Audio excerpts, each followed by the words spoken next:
Okay. Right. So I did just already record an intro, but my camera's playing up, so I don't know what's going on there. I may end up filming some of this on my phone. Who knows? As you can see behind me, we got the RS3 engine on the engine crane, and I'm just trying to figure out now how to get this engine onto the stand, because we have this case in here, which is something to do with the timing casing or something like that. Because we've got this case in here, which is an extra 20 to 30 mil in thickness than what we would normally have. So the bolts that I've got aren't the correct thread pattern. We'll have to use the bolts that married the gearbox to the engine. However, they're a bit short. So what I'm gonna have to do is I'm gonna have to cut, and nothing is ever straightforward. I'm gonna have to cut the spacers on this down. I'm gonna have to cut, I think, 3 out of the 4 down, which isn't really a big issue. My engine's over there on the other engine stand, so I've had to buy another one. But I had to cut one of the spacers down for my engine as well because of the gearbox locator, the gearbox dowels. So what I'm gonna do, I'm gonna cut 3 of these down. I'm gonna nut and bolt one of the 4 because there's no thread on one of them. That's fine, that'll go all the way through, and we'll put a nut on the back. And then we can finally get stripping this RS3 engine. Let's go. Okay, so I did just time-lapse me cutting up this, the bracket for the engine, but it done some crazy stuff. So we're just gonna go ahead and fit it onto the engine, and then we're gonna start stripping it.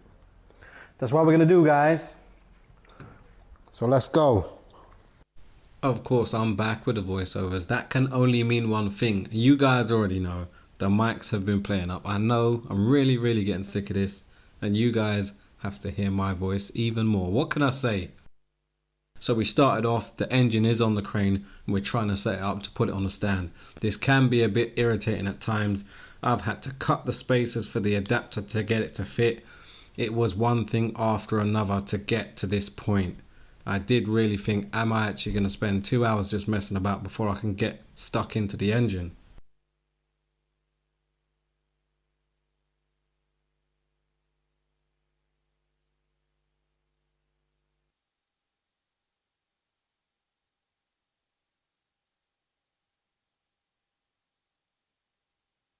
My buddy Harrison popped in. He came, had a look over some of the stuff, and even he was shocked at how badly this engine had been put together. There was gasket sealing everywhere.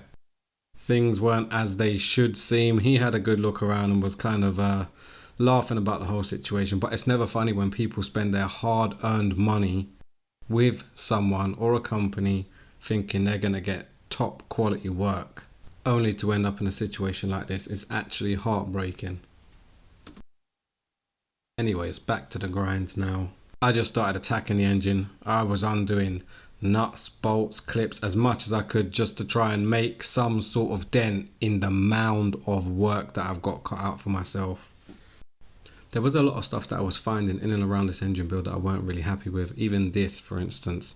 This pipe should have been Jubilee clipped on the valve cover. It's not the end of the world, but when someone's paying you big money to do an engine build, you want to do things properly. There were no Jubilee clips on that. Well, pretty much.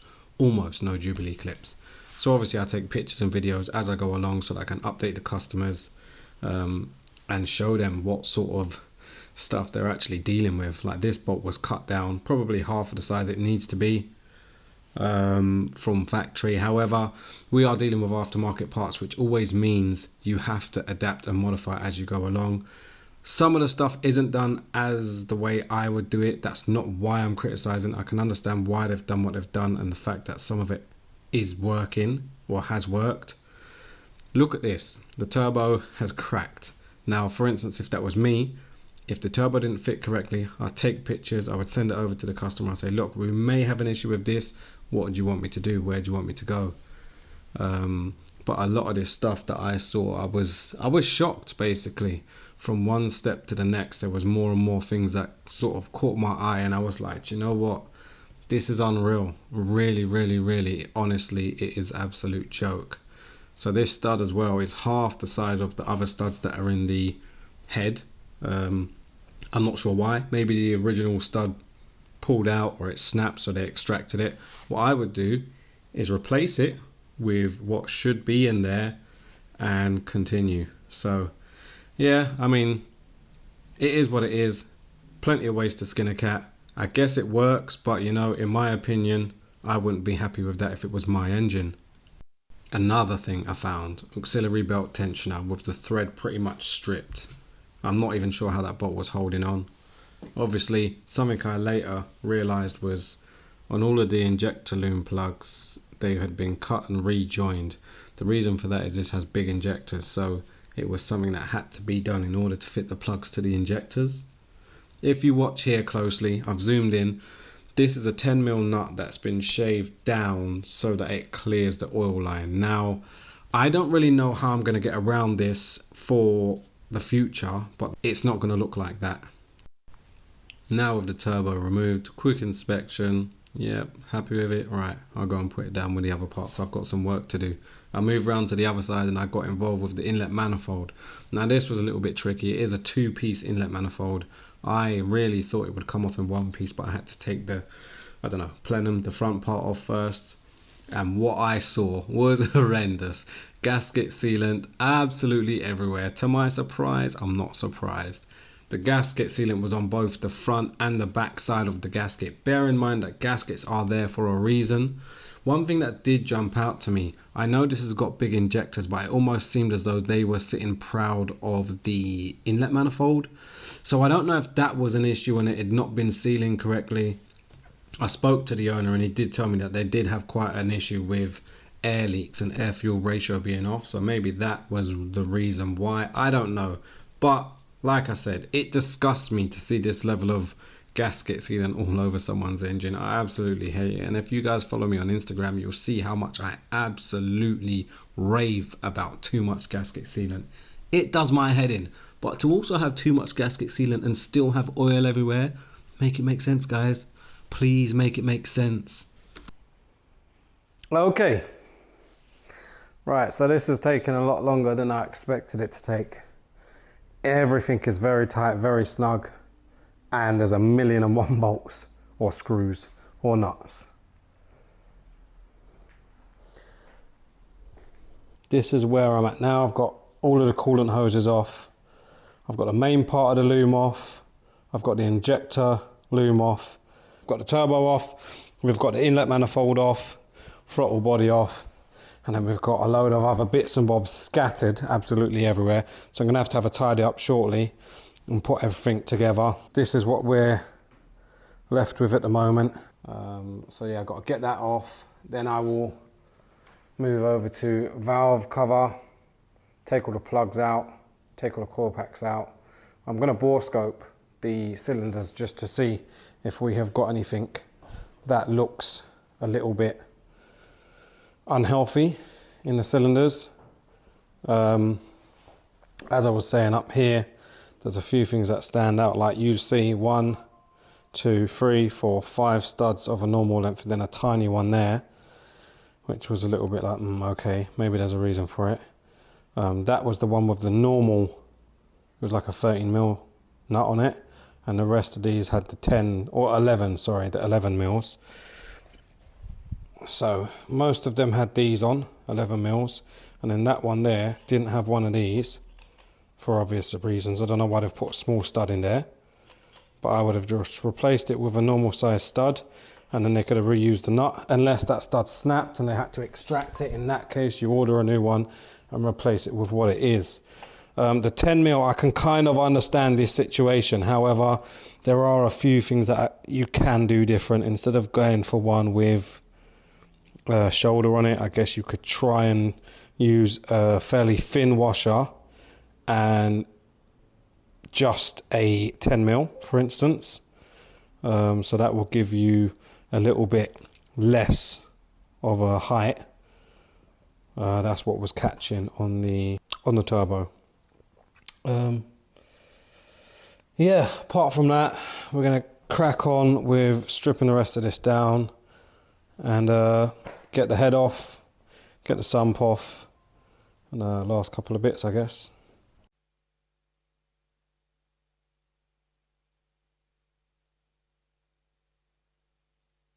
What I'm going to need now is a good couple of storage boxes, just like these ones up here. I'm going to make a bit of space and I'm going to start boxing up some of these parts and store them away nice and neatly, and then we will continue.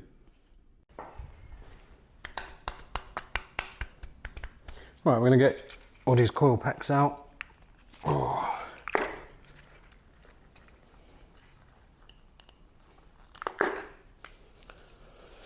Oh gosh. Is that wet? I can't tell, no, I don't think it is wet. It doesn't look very nice in there.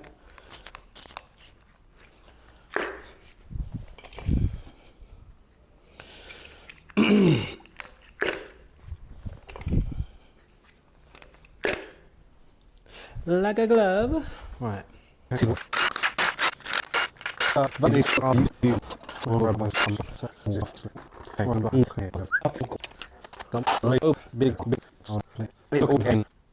so lovely looking at all these different VAG engines and seeing how they're so similar in so many different ways, but yet they're different. So that's the roller cam. So on the I've got a roller cam conversion on the Golf, so it replaces this instead of the normal cam buckets. Yeah.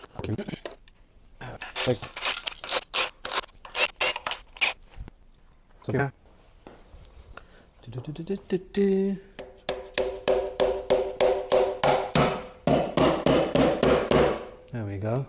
Getting some movement there.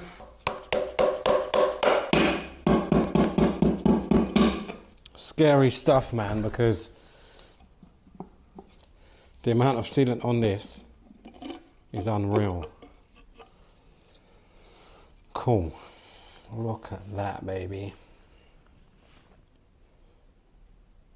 So we've got a lovely seal in there. Man, there is so much to this. It is unreal. Next up, it was time to take the camshafts out, so I needed to remove the camshaft cradle. Now, I thought this looked so spot on, I may be able to use my own timing chain locking tool, but I was wrong. So, that's right, we brought the big guns out. Yet again, we like big guns. That's how we get down. So I cracked them off with the gun, the buzz gun, and then I started dismantling the tensioners and the guides so that I could get both of these camshaft adjusters off. And then after that, obviously, came the time to remove the camshaft cradle. Let's go. Obviously, you've got to be very careful when trying to remove these things because sometimes they are jammed on and fairly solid. Also, it doesn't help when this previous person who's built it has probably used a whole factory's worth of gasket sealant. So, we've got the cam cradle off now and I'm just inspecting the camshafts, feeling for scoring. You guys will see later on in the video what's really going down. This is the inlet camshaft, yay! This is the exhaust camshaft, yay! Look at these markings that I found. Can you guys see it on the camera? Yeah, about that. Anyway, let's keep it moving. Look at the strength, come on. Right, the head's coming off right now. Let's go, baby. Now it's time to inspect the cylinders, make sure there's not no crazy scoring going on in there. Timing chain casing coming off. Let's go, baby. Couple of tapper, and then we get it off gently. I'm so shocked, man. Everything on this engine was covered in gasket sealant. It done my head in. Finally, time to get stuck in, get the sump off, get the upper sump off, and finally start dismantling the bottom end. Yeah, man. Guess what you guys are about to hear? Yep, you are correct. It's me moaning about some more gasket sealant. Yeah, so again, the amount of sealer that has been used on this is absolutely unreal. Like, it's lapping off into where the engine components are, which is just, it's just crazy. I was trying to take it easy, not to ruin this, but there is so much on here, it is actually nuts. This thin bead around the edge, or around the middle should I say, you'd only put a bit of sealer in that, that's all it is. And a bead of sealer is pretty much all you need. Doesn't have to be massive, doesn't have to be tiny. As long as it sits proud of this line, then it's going to seal. But people are, that's what the line's there for. That's what the line is there for. It's there to show you where to seal. But people go absolutely crazy with it. So we're going to need a new front seal as well. Now we can start unbolting these parts for the upper sump and get this off, and then we can finally have a look at the caps and the rods and the bearing. But as long as you don't actually miss them, then you're good. Let's get that bolt out of there. It's a big chunky bit of something here, mate. A big chunky bit of something here. We're nearly where we want to be. So these. So it's got a brand new crank in it as well. It's got a brand new crankshaft. So there has been so much issues with this vehicle that it's just been a bit of a madness altogether, to be honest.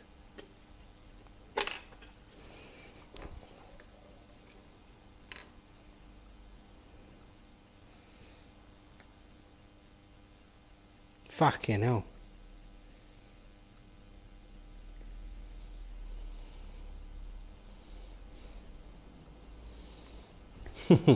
I mean, you can see where there's been a lot of something going on inside the engine. There's a lot of marks on that. Oh boy. Hey Siri, what time is it?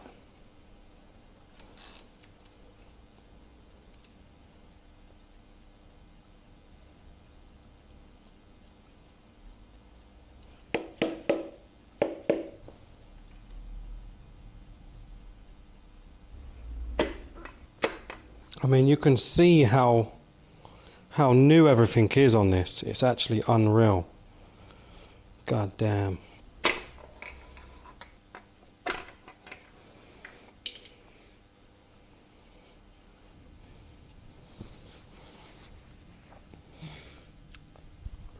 Now have a listen to this. In my opinion, you should hear every bolt I'm about to take off crack.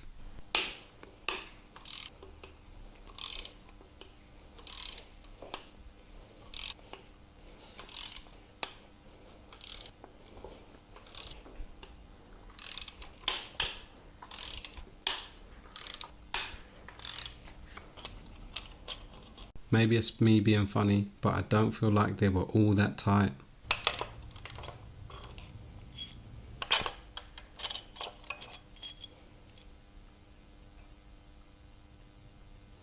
Oh.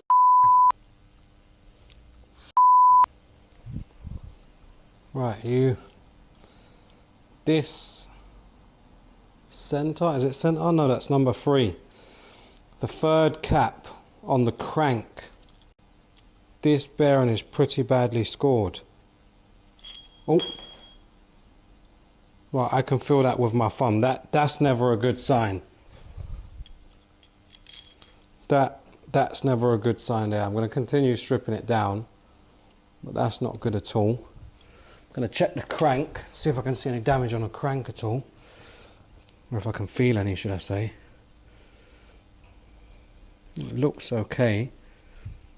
But I wonder if something's got in there. I do wonder if something's got into that. That one's good.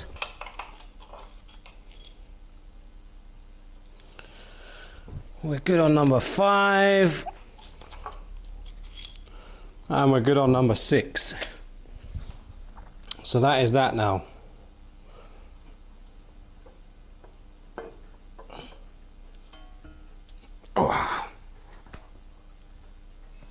And that is the crank. That's the crank out. So I'm going to have a good inspection of this as well on number 3, I think it was. I'm going to have a look around it and see if we can see what's going on there.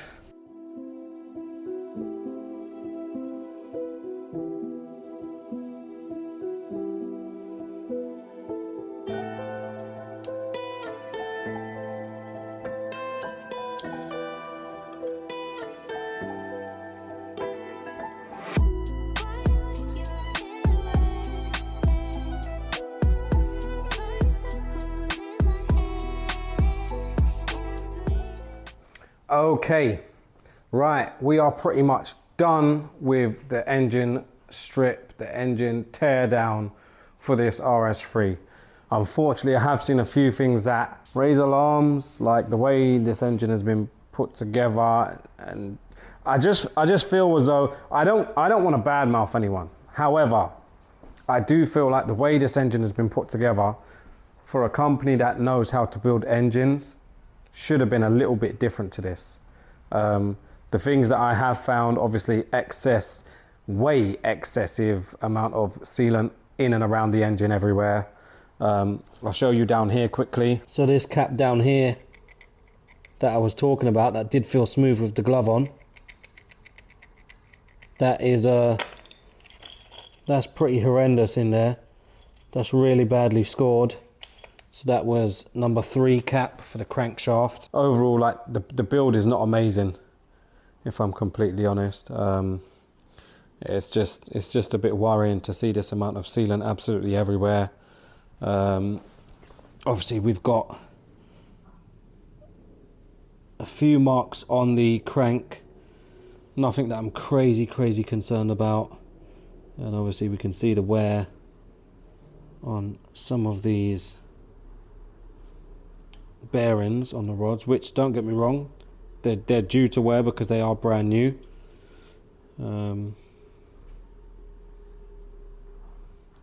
But yeah, we have definitely got our work cut out for us now. We've got parts absolutely everywhere. There was oil on the exhaust side of the valves, which normally indicates valve stem seals or valve guides. Obviously he's had head work on it, so that's a bit worrying again. And then obviously over here we've got a whole load of everything else. Gasket sealant all over the timing chain. Not crazy, not on every single link, but that shouldn't happen. That's, yeah, worrying again. The camshafts as well. I did say that the camshafts weren't too bad, but I was trying to feel them with a glove on, and with my fingernail is catching this. So again, something that's a little bit worrying. I'll speak to Sam in the machine shop and see if that's something that we can save. They don't feel horrendous, don't get me wrong.